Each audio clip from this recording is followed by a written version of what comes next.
Ụlọ Omeiwu Anambra State enyela nkwado ka Odoziakụ Nneoma Muogbo bụziara Accountant General maka kansụl ime obodo gaa n'ime steeti ya.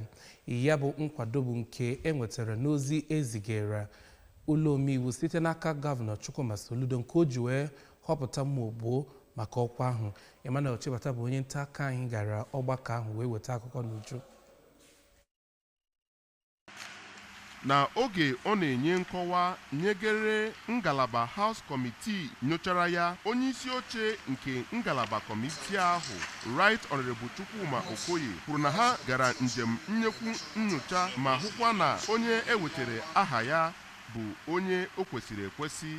Onye bụ onye isi oche nke ụlọ omebe iwu Anambra State bụ Right Honorable Somtochukwu Udeze bụ onye gwara Accountant General ahụ ka ọ dị uchu na ịlụ ọlụ ya site na ihe ọ mụtachagoro kamgbe o bido lụba ọlụ, bụkwara nke ga na-eso usoro na iwu nke eji achị ọchịchị na local gọọmenti. Na oge o nyere ekene, Odoziakụ Muogbo kwupụtara obi aṅụrị ya nyegere ụlọ omebe iwu dịka esi nyocha anya ọfụma ma nyekwa ya ikike ịlụ ọlụ ya, nke o kwuru na ọ ga-eweta ihe dị iche yanakwa ihe mgbanwe na local government administration.